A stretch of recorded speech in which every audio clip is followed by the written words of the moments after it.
इस वक्त की सबसे बड़ी खबर, कैलाश मेघवाल को बीजेपी की प्राथमिक सदस्यता से निलंबित कर दिया गया। मामला प्रदेश अध्यक्ष सीपी जोशी के पास पहुंचा है। प्रेस कॉन्फ्रेंस भी हमने आपको सुनाई थी। कैलाश मेघवाल प्रेस कॉन्फ्रेंस भी कर रहे थे, लेकिन अब जो जानकारी है ये पूरा मामला प्रदेश अध्यक्ष सीपी जोशी के पास पहुंच गया है। कैलाश मेघवाल को बीजेपी की प्राथमिक सदस्यता से निलंबित कर दिया गया है। इस वक्त की सबसे बड़ी खबर आप तक पहुंचा रहे हैं हमारे सहयोगी ऐश्वर्या प्रधान हमारे साथ जुड़ चुके, उनका रुख करेंगे। ऐश्वर्या, अभी प्रेस कॉन्फ्रेंस की गई थी कैलाश मेघवाल की तरफ से, दूसरी तरफ बीजेपी का कुनबा भी बढ़ता जा रहा है, लेकिन अब एक तरफ अब एक्शन की बात भी आ रही है। पूरे मामले को विस्तार से बताइएगा, लेकिन अब सियासी संदेश भी अब अलग तरीके से लोगों तक पहुंचने लगा है। देखिए, कैलाश मेघवाल को बाहर होना ही था, क्योंकि कल जब प्रेस कॉन्फ्रेंस का उन्होंने फैसला कर लिया था और उसके बाद ही बीजेपी ने तय कर लिया था कि इन्हें प्राथमिक सदस्यता से निलंबित किया जाएगा।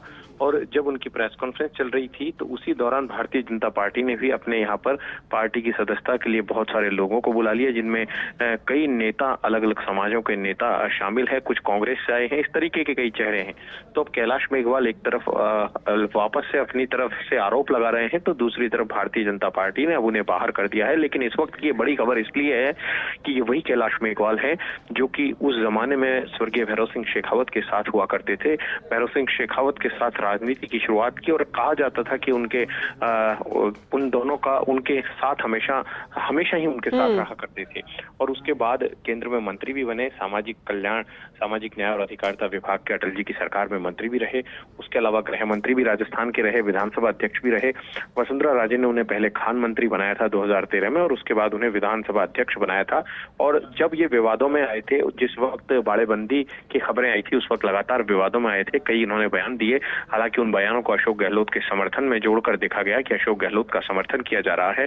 पार्टी ने इन चीजों को गौर भी किया, चूंकि वरिष्ठ थे इसलिए उस वक्त पार्टी ने कार्रवाई नहीं की। लेकिन इस वक्त की बड़ी खबर यह है कि जिस तरीके से उन्होंने अर्जुन राम मेघवाल को घेरा और अर्जुन राम मेघवाल पर आरोप लगाए, तो ऐसे में भारतीय जनता पार्टी की तरफ से कहा गया कि इस तरीके के आरोप लगाने की बजाय यदि वो पार्टी में आकर अपनी बात कहते और पार्टी फोरम पर अपनी बात रखते तो ज्यादा ठीक होता। सार्वजनिक तौर पर इस तरीके के बयानबाजी करने का खामियाजा उन्हें भुगतना पड़ा है। यही कारण था कि उन्हें नोटिस भेजा गया और नोटिस का जवाब मांगा गया। जवाब उन्होंने नहीं दिया। जवाब वो ओपन तरीके से दे रहे हैं, खुले तौर पर दे रहे हैं।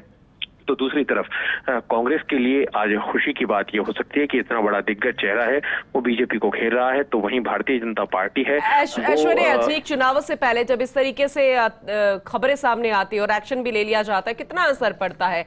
क्योंकि फायदा नुकसान तो होता ही है।